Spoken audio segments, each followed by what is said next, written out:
Welcome to day 18 of maths wizard. आज हम discuss करने वाले हैं अब यहाँ पे इनवर्स ट्रिग्नोमेट्री के जो प्रॉपर्टीज हैं वो आपके सामने जो है वो आना शुरू हो जाएगा। कल तक मैंने आप लोगों को ट्रिग्नोमेट्री के जो इंपॉर्टेंट फार्मूलाज थे जिनका हम यहाँ पे प्रॉपर यूज करने वाले हैं वो सभी फार्मूलाज मैंने कल के सेशन में आप लोगों को 10 मिनट लगाकर लिखवा दिया था। आई होप आप सभी उसे डेली एक एक फार्मूला एक टाइप के फार्मूला बेसिकली कर करके याद करने की कोशिश करेंगे तो ऑलमोस्ट इन अ वीक और आप बोल सकते हैं 10 से 11 दिन में आप उसे पूरी तरीके से याद कर लेंगे। डेली रिवाइज करने की कोशिश करें। आज एक टाइप का फॉर्मूला लर्न किया, कल दूसरे टाइप का फॉर्मूला लर्न किया, फिर तीसरे दिन ना इन दोनों दिन का जो ना रिवाइज करना है, ठीक है ना। एक बार देख लेना, नजर जरूर मार लेना वरना भूल जाइएगा, ठीक है। आइए आगे की बात करते हैं। आज ना हम सिर्फ एक प्रॉपर्टी पे डिस्कस करेंगे, एक टाइप की प्रॉपर्टी डिस्कस करेंगे और उसके बेस पे हम कुछ क्वेश्चंस आप लोगों को करवा देंगे। जैसे कि ध्यान समझिएगा, अगर मैं बोलता हूं मेरे पास यहाँ पे x है, ध्यान से सुनिएगा, और x इनवर्स है मान लेते हैं और मल्टीप्लाई में यहाँ पे x है, बता सकते हैं ये कितना आएगा आंसर, जल्दी से बताइए। जब बेस सेम होते हैं और पावर सॉरी बेस सेम होते हैं और ये मल्टीप्लाई में अगर होते हैं तो यहाँ पे पावर कुछ नहीं तो 1 है, तो पावर ना ऐड हो जाते हैं, तो x की पावर हो जाएगा आपके पास 0 और x की पावर 0 होती है 1, किसी की पावर क्या होती है आपके पास 1। दूसरी चीज इसको आप ऐसे भी बोल सकते हैं कि x इनवर्स को मैं लिख सकता हूँ 1/x, फिर ये इंटू में x कैंसिल हो गया तो आपका आंसर आया 1। इसमें तो आप लोगों को कोई भी जो डाउट है वो नहीं होगा, कोई डाउट वाली बात नहीं है। लेकिन उसी तरीके से अगर मैं यहाँ पे आपके लिख देता हूँ कि साइन इनवर्स है, फिर मैं बोलता हूँ कि ये साइन है, तो क्या एक दूसरे को कैंसिल करके 1 दे देंगे। लेकिन अगर यहाँ पे x लिख देता हूँ तो क्या मिल जाएगा 1 इंटू x मिल जाएगा, बोलिए हाँ या नहीं, ठीक है ना यहाँ तक। लेकिन इसको कैंसिल नहीं करना है, जस्ट मैं आपको समझाने के लिए ऐसा बोल रहा हूँ। अच्छा, साइन इनवर्स अगर हो गया मेरे पास तो यही सेम प्रॉपर्टी को फॉलो करवा दूंगा मैं कोसेक इनवर्स x के साथ या फिर टेन इनवर्स x के साथ, बोलो हाँ या नहीं। टेन इनवर्स फिर बोलूंगा मैं ये 10x है, चलो मैं यहाँ पे थीटा लिख देता हूँ, क्या लिख देता हूँ मैं यहाँ पे थीटा लिख देता हूँ, ठीक है थीटा लिख देता हूँ, तो आंसर क्या मिलेगा थीटा मिलेगा। जो यहाँ लिखोगे वही आंसर बचेगा भाई, क्योंकि ये और एक दूसरे को क्या करेंगे कैंसिल कर देंगे। अगला मैं फॉर्मूला लिखता हूँ कोसेक इनवर्स का, फिर लिख दूंगा मैं कोसेक थीटा, बोलिए हाँ या नहीं, ठीक है। फिर लिख दूंगा मैं कोसेक थीटा तो मुझे मिल जाएगा आंसर में थीटा। ये तीन प्रॉपर्टी एक टाइप के हैं और बाकी तीन और बचे हुए उनको भी मैं आप लोगों को बता देता हूँ। तो ये हो जाएगा कॉस इनवर्स, ये हो जाएगा मेरे पास कॉस इनवर्स, फिर यहाँ पे मैं लिख दूंगा कॉस थीटा, तो आंसर मेरे पास मिलेगा थीटा। उसी तरीके से मैं लिख दूंगा यहाँ पे कॉट इनवर्स, फिर लिख दूंगा मैं यहाँ पे कॉट थीटा, फिर मुझे आंसर मिल जाएगा थीटा। फिर यहाँ पे लिख दूंगा मैं सेक इनवर्स, फिर लिख दूंगा मैं यहाँ पे सेक थीटा, तो मुझे आंसर मिल जाएगा थीटा। तो आप लोगों को क्या करना है, इन तीनों को एक साथ याद करना है और इन तीनों को एक साथ याद करना है। बात आती है सर इन तीनों को एक साथ क्यों, ये सभी तो सभी सेम सिंपल एक ही टाइप के कॉन्सेप्ट को बता रहे हैं। इसमें ट्विस्ट ये है कि ये कंडीशन तभी फॉलो होता है, ध्यान से सुनिएगा, ये फॉर्मूला तभी ट्रू माना जाता है जब ये जो थीटा होते हैं ना थीटा, वो इनके प्रिंसिपल ब्रांच वैल्यूज में लाई करते हैं थीटा, ठीक है। जैसे कि साइन इनवर्स का क्या था principal branch values, theta must belong -π/2 to π/2 और ये एनक्लोज्ड। याद कीजिए, अगर आप लोगों ने याद किया हो तो ये चीज है ना, मैंने आप लोगों को पहली क्लास में बता दिया था इनवर्स ट्रिग्नोमेट्री की, वो जो टेबल आपको बता रखा था डोमेन रेंज का, तो उसको तो फटाफट लर्न कर लीजिए, उसके बिना जो है बात नहीं बनेगी। अच्छा, टेन इनवर्स का भी सेम ही था, यहाँ पे आप लिखेंगे theta must belong from -π/2 to π/2 और यहाँ पे ओपन ब्रैकेट होता था, राइट। और कॉसेक के केस में क्या होता था, theta again must belongs to -π/2 to π/2 square bracket but it does not contain 0। याद कीजिए, ठीक है ना। तो ये तो कहानी हो गई इन तीनों की। उसी तरीके से इन तीनों को मैंने इन तीनों को जानबूझकर एक साथ लिखा क्योंकि इन तीनों के जो रेंज होते हैं प्रिंसिपल ब्रांच वैल्यूज है वो एक जैसे हैं, ठीक है। अब इन तीनों को कर लेते हैं भाई। इसका क्या होता था, theta must belong from 0 to pi, है ना, both included. Here theta must belong from 0 to pi, none included. Here theta must belong from 0 to pi but it does not contain π/2 90 degree. याद कीजिए, अगर ये चीज आप लोगों को याद है ना प्रिंसिपल ब्रांच वैल्यूज और डोमेन भी, तो आप लोगों को बहुत ही ज्यादा जो हेल्प है वो मिलने वाली। क्या इतनी बात समझ में आ गई, डन है, ठीक है। अब आगे मेरे बात ध्यान सुनिएगा, ये हो गया आपके पास प्रॉपर्टी नंबर 1। क्या हो गया ये आपके पास प्रॉपर्टी नंबर 1, ठीक है यहां तक। अब मेरे बात ध्यान सुनिएगा भाई, ठीक है ना, ध्यान से सुनिएगा। ये तो कहानी होगी प्रॉपर्टी नंबर 1। अच्छा, इसी के बेस पे पहले कुछ क्वेश्चंस करा दूं मैं पहले, सबसे बेस्ट रहेगा, फिर मैं प्रॉपर्टी नंबर 2 के पास जाऊंगा, ठीक है ना। आइए, जैसे कि साइन इनवर्स साइन π/3 है, तो आप देख पा रहे हैं यहाँ पे कि मेरे पास ये साइन इनवर्स है, फिर साइन है, इनवर्स पहले आया फिर साइन बाद में आया। तो अभी जो प्रॉपर्टी करा उसी के बेस पे क्वेश्चन है। तो ये वाली जो चीज है, ये जो चीज है π/3 वो मस्ट बिलोंग होना चाहिए इनके रेंज वैल्यू से π/2 से लेकर π/2 तक, -π/2 से π/2 तक, तब जाकर ये आंसर किसके इक्वल होता है, π/3। बोलिए हाँ या नहीं। तो ये चीज अब जस्ट आपको चेक कर लेना है कि does it belong from this interval और नॉट, जस्ट सिर्फ आपको इतना ही चेक करना और कुछ भी नहीं। तो अगर मैंने इस वाले को यहाँ पे चेक किया तो कैसे पता करते हैं, कई बार स्टूडेंट को यही डाउट रहता है कि ये है क्या। देखो यहाँ पे 1 से 2 को डिवाइड करेंगे तो आएगा माइनस का 0.5 पाई, राइट। इसको डिवाइड करूंगा तो आ जाएगा प्लस का 0.5 पाई, ठीक है। तो माइनस 0.5 से लेकर प्लस 0.5 तक होना चाहिए, पाई तो यहाँ भी है, कोई दिक्कत नहीं है। तो इसको अगर मैं इसको डिवाइड करता हूँ, यहाँ 1 है तो आ जाएगा 0.3333 पाई। तो जस्ट आपको चेक करना है कि क्या ये वैल्यू इसके बीच में लाइक कर रही है या फिर नहीं कर रही है, राइट। तो बिल्कुल श्योर है इसके बीच में ही लाइक कर रही है। इसका मतलब ये है कि हाँ, इसका आंसर जो है यहाँ पे जो भी थीटा है वही आंसर लिखा जाएगा। So its answer will be π/3। बस इतनी सी बात आप लोगों को समझना है। दूसरी चीज आइए और भी समझाते हैं। जैसे कि ये है मेरे पास साइन इनवर्स साइन π/6। अगेन यहाँ पे ये वाली जो चीज है, जो थीटा है वो कहां से बिलोंग करना चाहिए, इसको अगर मैंने थीटा बोला तभी तो आंसर थीटा आएगा। लेकिन थीटा आएगा भी या नहीं वो चेक करने के लिए यहां से बिलोंग करना चाहिए साइन इनवर्स के लिए, इनके बीच में होना चाहिए। मतलब theta must belong from -0.5 pi two plus 0.5 पाई। बोलिए हाँ या नहीं, इनके बीच में ये लाइक कर रहा है या नहीं लाइक कर रहा है। तो इसको एक बार चेक कर लेते हैं। इसको डिवाइड करेंगे तो आएगा 0.8 पाई समथिंग। बोलिए हाँ या नहीं, 0.8 pi something. Does it lie in this interval, no it does not lie in this interval. इसका मतलब अगर ये प्रिंसिपल ब्रांच वैल्यूज में लाई नहीं कर रहा है, ध्यान से सुनिएगा, अगर ये प्रिंसिपल ब्रांच वैल्यूज में लाई नहीं कर रहा है, इसका मतलब ये है कि हम इसका आंसर 5π/6 मतलब ये डायरेक्टली थीटा के इक्वल 5π/6 के इक्वल नहीं होगा। समझ में आई इतनी बात, ठीक है।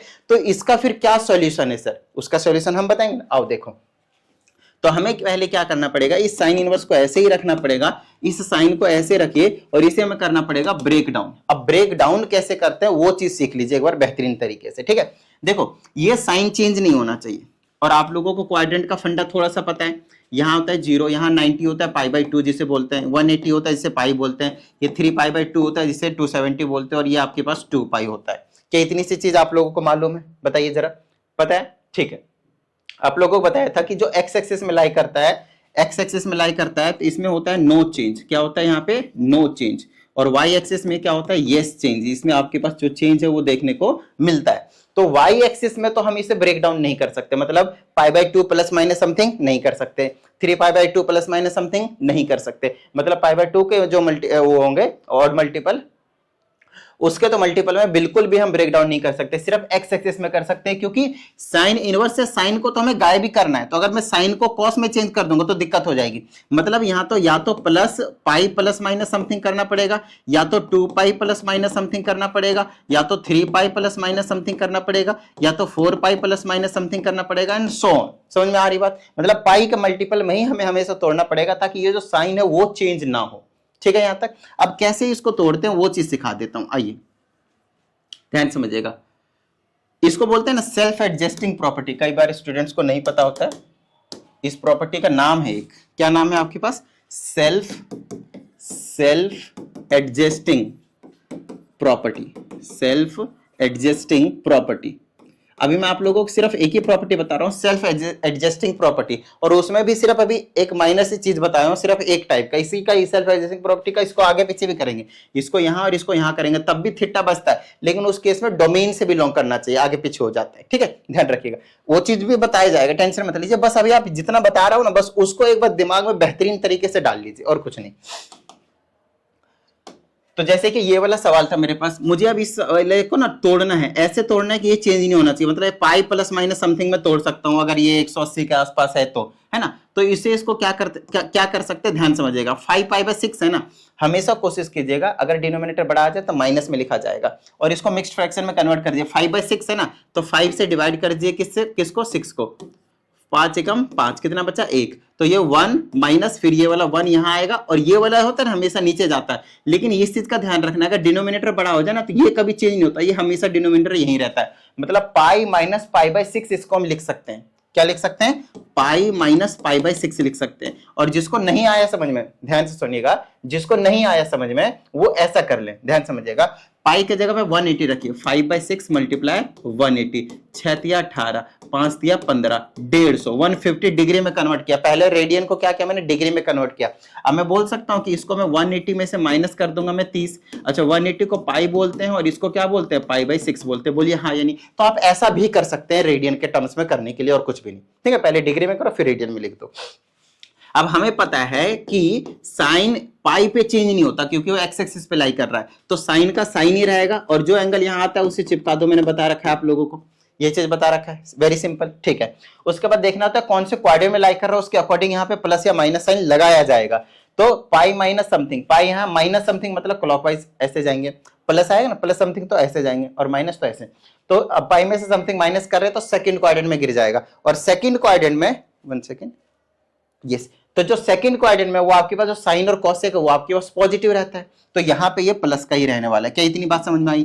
क्या इतनी सी बात समझ में आ गई आप लोगों को? अब ये वाली चीज तो सॉल्व करना सिखा रखा, अब ये तो डायरेक्टली हो गया ना। साइन पाई/6 कितना होता है, और नहीं होता तो भी देखिए, ये इसको आगे करने के दो तरीके हैं। पहला तरीका कि ये वाली जो चीज है 1/6 को डिवाइड करेंगे तो -π/2 to π/2 के बीच में लाई करेगा, कोई दिक्कत नहीं है ना। -90 और +90 के बीच में लाई करेगा, है ना, 60 डिग्री। तो अच्छी बात है भाई, ये और ये कैंसिल करके आपके पास आंसर π/6 दे देगा, क्योंकि ये जो चीज है वो -π/2 और +π/2 के बीच में लाई कर रहा है, इसीलिए ये दे पा रहा है, अदरवाइज नहीं देता। और दूसरा तरीका ये था कि आप ऐसा करते, साइन इनवर्स ऐसे रखो, साइन π/6 मतलब 30 की वैल्यू 1/2 होती है। अब साइन इनवर्स 1/2 की वैल्यू आपको पहले बता रखा है π/6 होता है, पहली क्लास में, दूसरी क्लास में, जो भी पहले करवा रखा है ये वाली चीज। बोलिए हाँ या नहीं? Very easy. तो आप ऐसा करो, ये ऐसा करो, कोई दिक्कत नहीं। अब ये वाला मेथड कब अप्लाई नहीं कर पाएंगे, जब ये π/5 दे देगा, है ना। π/5 की वैल्यू आपको नहीं पता, अभी यहाँ पे फिलहाल याद ही नहीं है, तो कोई दिक्कत नहीं है। जिसकी वैल्यू याद नहीं है उस केस में ये वाली प्रॉपर्टी काम करेगी ना, ये और ये कैंसिल होकर आपके π/6 जो आंसर देने वाला है। लेकिन तभी देगा जब ये वाली जो है वो रेंज में लाइक करना चाहिए, प्रिंसिपल ब्रांच वैल्यू से बिलोंग करना चाहिए। बार बार मैं फोकस करके ये चीज बता रहा हूँ क्योंकि यहीं पे जो स्टूडेंट्स है वो मिस्टेक करते हैं। ठीक है, चलिए, आई होप आप सभी को ये जो चीज है वो बेहतरीन तरीके से क्लियर होगा। अब आइए इस वाले क्वेश्चन के ऊपर आते हैं। सेम ही क्वेश्चन है, कॉस का भी सेम, कॉस का सेम नहीं होता है। यहाँ पे जो थीटा होता है वो किसे बिलोंग करना चाहिए, 0 to π। बोलिए हाँ या नहीं? तो ये क्या 0 to π बिलोंग कर रहा है वो चेक कर लेते हैं। 8 से इसको डिवाइड करेंगे तो 1 पॉइंट समथिंग समथिंग आ जाएगा, तो 1 से ग्रेटर आ गया। लेकिन ये 0 और 1 पाई के बीच में लाई करना चाहिए, तो नहीं लाई कर रहा है, तो इसे भी हमें क्या करना पड़ेगा, तोड़ना पड़ेगा। ठीक है, तो कॉस इनवर्स, यहाँ पे कॉस लिखेंगे, फिर से इसको पाई, 2 पाई और 3 पाई, 4 पाई प्लस माइनस समथिंग में हमें तोड़ना पड़ेगा, ताकि जो कॉस है वो चेंज ना हो जाए। ठीक है, अच्छा अब इसको कैसे तोड़ूंगा, डिवाइड कर दो, डिनोमिनेटर से इसको डिवाइड कर दो। जब डिनोमिनेटर वाला छोटा हो ना फिर तो कोई दिक्कत ही नहीं है, एक बार में तो ये आ जाएगा पाई, देखो 1 और प्लस 1/8, 1 + 1/8, देखो 1 + 1/8 आ गया। कैसे, इसको मिक्स्ड फ्रैक्शन में तोड़ दिया और कुछ नहीं। अब इसको प्लस करना है या माइनस करना वो डिपेंड करता है। अगर न्यूमरेटर ग्रेटर होता है तो प्लस करना होता है, अगर न्यूमरेटर स्मॉलर होता है तब आपको माइनस करना होता है। लेकिन एक चीज का ध्यान रखना होता है, डिनोमिनेटर में हमेशा इसी के डिनोमिनेटर वाला आएगा, इसी के डिनोमिनेटर वाला आएगा। ठीक है, धीरे धीरे समझ में आ जाएगा। और दूसरा मेथड तो बता ही दिया, जिसको कुछ भी समझ में नहीं आता पहले डिग्री में कन्वर्ट करो, उसके बाद देख लो कि कितना डिग्री प्लस माइनस करना है किसमें, उसके बाद उसको आप रेडियन में चुपचाप लिख लो। ठीक है, चलो, तो इसको मैं लिख सकता हूँ पाई, 1 का मतलब क्या, इसमें भी पाई, इसमें दोनों में लगाना होता है, पाई + π/8। आप बेशक इसको सॉल्व करके देखें, यही आंसर आपको मिलेगा। ठीक है, अब पाई पे चेंज तो होता नहीं है, पाई पे चेंज नहीं होता तो कॉस रहेगा, एंगल आ गया, π/8 चिपका दो। अब मेरी बात ध्यान सुनेगा, कौन से क्वाड्रेंट में गया, तो पाई प्लस समथिंग, यहाँ पे पाई था प्लस समथिंग, तो इस डायरेक्शन में, तो थर्ड क्वाड्रेंट में जो tan है और cot है वो पॉजिटिव होते हैं, लेकिन यहाँ तो cos है, तो cos आपके पास माइनस का आएगा। समझ में आई इतनी बात, माइनस का आएगा। अब इसके बाद क्या कर सकते हैं, cos इनवर्स माइनस है, यहाँ पे माइनस है। चलो, अब π/8 की वैल्यू भी नहीं पता, तो यहाँ पे एक ट्विस्ट है आप लोगों के लिए, π/8 की वैल्यू भी नहीं पता आपको कि यहाँ पे वैल्यू पुट करके फिर हमें सॉल्व करें पहले वाले मेथड से, वो भी नहीं हो पा रहा है। तो आप लोगों को मैंने पहले बता रखा है कि भाई अगर मेरे पास cos इनवर्स माइनस समथिंग होता है तो उसे हम पाई में से माइनस करते हैं और फिर आपका जो नेगेटिव साइन है वो हटता है। बोलिए हाँ या नहीं, बोलिए हाँ या नहीं। यहाँ पे एक्स लिखूंगा फिलहाल, तो इस वाले फॉर्मूले के अकॉर्डिंग। ठीक है, तो इस वाले को मैं इसी फॉर्मूले के अकॉर्डिंग लिख रहा हूं कि ये cos इनवर्स है, इसको आप सिंपल x मानकर चलेंगे। ठीक है, तो cos इनवर्स माइनस x है, तो क्या हो जाएगा, पाई माइनस cos इनवर्स, और फिर ये x के जगह पे cos π/8 है। बोलिए हाँ या नहीं। ठीक है, अब ये पाई ऐसे रहेगा, माइनस ऐसे रहेगा, कॉस इनवर्स और कॉस एक दूसरे को कैंसिल कर सकते हैं डिपेंडिंग अपॉन कि ये वैल्यू 0 to पाई इसके प्रिंसिपल ब्रांच वैल्यूज में लाई करना चाहिए। तो 1 से इसको डिवाइड करेंगे, यस ऑफ कोर्स लाई करेगा, तो ये और ये कैंसिल, यहाँ बचा पाई बाई 8। ठीक है, अब इसे इसको सॉल्व कर देंगे, क्या आ जाएगा 7 पाई बाई 8, 7 पाई बाई 8। अब देख भी सकते हैं कि 7 पाई बाई 8 इसी के बीच में लाई कर रहा होगा, तभी ये डिफाइंड होगा, अदरवाइज नहीं। समझ रहे हो मेरी बात को? क्लियर हुई इतनी बात? डन है, समझ में आ गया होगा मेरे हिसाब से। फिर भी कुछ डाउट है टेंशन मत लीजिए। अगर इसका पीडीएफ चाहिए आज के सेशन का, जो डेली का जो सेशन होता है पीडीएफ, तो उसके लिए आप क्या करें, टेलीग्राम जो ग्रुप है उसे आप ज्वाइन कर ले। लिंक जो आपके डिस्क्रिप्शन में जो है वो देखने को मिल जाएगा। ठीक है ना, लिंक जो आपके पास डिस्क्रिप्शन में देखने को मिल जाएगा। दूसरी चीज, अगर किसी भी स्टूडेंट को कुछ भी डाउट होता है तो आप इस नंबर पे कनेक्ट हो जाइए, आप लोगों को मैं प्रॉपर वीडियो सोल्यूशन देने की पूरी कोशिश करूंगा, पूरी कोशिश करूंगा। ठीक है, यहां तक चलिए आगे नेक्स्ट, और आगे चलते हैं हम इस वाली क्वेश्चन पे। अगेन ये सेम टाइप ऑफ क्वेश्चन है या नहीं बताइए मुझे फटाफट। सेम टाइप ऑफ क्वेश्चन है तो इसको भी उसी तरीके से उड़ाएंगे। देखो tan इनवर्स ऐसे रखेंगे, tan को ऐसे रखेंगे, इसको मैं लिख दूंगा पाई प्लस पाई बाई 4। अभी सिखा दिया मैंने कि कैसे ब्रेक डाउन करते हैं। ठीक है ना, अब बात आती है कि मैंने डायरेक्टली क्यों ब्रेक कर दिया, क्योंकि ये उसके बीच में लाई नहीं कर रहा है। जो थीटा है वो must belong from minus pi by 2 to pi by 2, minus 0.5 और 0.5 के बीच में लाई करना चाहिए। तो मैंने डिवाइड कर लिया, 1 से ग्रेटर है तो लाई नहीं कर रहा, लाई नहीं कर रहा तो ब्रेक डाउन कर देंगे। तो पाई पे चेंज नहीं होता, tan रहेगा, थीटा चिपका दिया। कौन से क्वाड्रेंट में, थर्ड क्वाड्रेंट में प्लस करिए, तो अब ये गायब हो जाएगा, आंसर आ गया पाई बाई 4। क्योंकि ये इसके बीच में लाई कर रहा है इसीलिए अब मैं इसका आंसर डायरेक्टली पाई बाई 4 लिख सकता हूं। समझ में आ रही बात? ठीक है, इजी लग रहे हैं? अब इजी लगने चाहिए आपको। ठीक है ना, अब आपको इजी लगने चाहिए, और नहीं लग रहे हैं तो भैया कुछ ना कुछ समस्या है बेसिक चीजों में, पहले उनको आपको क्लियर करना पड़ेगा। ठीक है, आइए अब जैसे कि ये वाला सवाल है, क्या आप ये सवाल कर पाएंगे बताओ मुझे फटाफट। एक ये वाला सवाल है और फिर एक ये वाला सवाल है, फिर ये दूसरे वाले प्रॉपर्टी के ऊपर बेस्ड है। ठीक है ना, दूसरे वाली प्रॉपर्टी हम आपको बाद में बताएंगे, पहले आप इसको अच्छे से बेहतरीन तरीके से देख लो। ये वाला क्वेश्चन आप कर पाएंगे बताओ मुझे? इसको मैं होमवर्क में डाल दूं, इसको मैं होमवर्क में डाल दूं? बच्चे बोलेंगे मुश्किल वाला हमारे लिए छोड़ देते हो सर, या फिर इसको होमवर्क में डालो, बताओ दोनों में से एक डाल देता हूं मैं होमवर्क में। इसको डाल दो मैं, चलो इसको होमवर्क में डाल देता हूं, अकेला है बेचारा। ठीक है, ये आपके पास होमवर्क हो गया। इसको आपको क्या करना है, कमेंट करके बताना है आंसर। इसका जो आंसर है आपके पास क्या करना है, कमेंट करके बताना है। ये वाला सवाल मैं करा देता हूँ। अब जैसे कि ये है 0.7, तो इसके इंटरवल में नहीं लाई कर रहा है, minus pi by 2 to pi by 2 के बीच में नहीं लाई कर रहा है, तो इसको तोड़ना पड़ेगा हमें। तो इसको लिखेंगे हम साइन इनवर्स, और क्या लिख दूं मैं यहां, अरे लिखना ही भूल गया भाई मैं यहाँ पे, साइन इनवर्स, रुको question is incomplete right now, wait, sine 3 pi by 4 है यहाँ पे। ठीक है, 3 पाई बाई 4 है, और यहाँ पे कॉस इनवर्स, अरे भाई मिट जाओ, cos inverse cos 3 pi by 4 है। I forgot to write this things. ठीक है, फाइन, नो प्रॉब्लम। अब मैंने क्वेश्चन को कंप्लीट कर दिया, आइए हम सॉल्व करते हैं इसको। ठीक है, फिर से देख रहा हूं मैं यहाँ पे कि ये वाली जो वैल्यू है, यहाँ पे देख पा रहा हूं मैं, ये जो वैल्यू 0.7 है, जो कि साइन के रेंज माइनस 0.5 से मतलब माइनस पाई बाई 2 से प्लस पाई बाई 2 के बीच में नहीं लाई कर रहा है, तो हम इसको क्या करेंगे, ब्रेक डाउन कर देंगे। तो ये आ जाएगा साइन इनवर्स, फिर आ जाएगा ये साइन, इसको लिख सकता हूं मैं पाई माइनस पाई बाई 4, देख लीजिएगा बड़ा अच्छे से, लिख सकता हूं या नहीं रख सकता हूं, प्लस इसको देखो कॉस इनवर्स ऐसे ही रखते हैं। क्या ये लाइक कर रहा है 0.7? यस इट इज लाइंग, तो इसका आंसर डायरेक्टली मैं लिख दूंगा क्या, ये गयो बचा मेरे पास 3 पाई बाई 4, और ये तो डायरेक्टली है, इसका पाई बाई 4 होता है।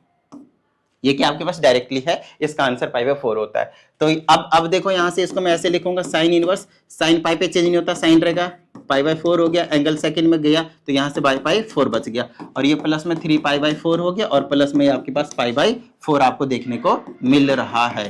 ठीक है, तो ये हो गया 3 1 4 1 5, 5 पाई by 4। So this will be your correct answer. I hope आप सभी को ये भी चीज है वो बेहतरीन तरीके से क्लियर हो गए होंगे।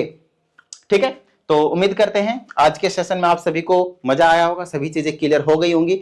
आज आपको मैंने सेल्फ एडजस्टिंग प्रॉपर्टी का बोल सकते हैं पार्ट 1 कराया है, अब इसी का ही सेल्फ एडजस्टिंग प्रॉपर्टी का ही पार्ट 2 भी आने वाला है नेक्स्ट। उम्मीद करते हैं आप सभी को सभी चीजें क्लियर हो होंगी, और अगर ऐसा है तो फटाफट वीडियो को लाइक कर दीजिए, साथ ही शेयर करके सपोर्ट करने की पूरी कोशिश कीजिएगा अपने सोशल मीडिया हैंडल्स में। चलिए मिलते हैं अगले सेशन में, प्रैक्टिस करते रहिएगा। जय हिंद।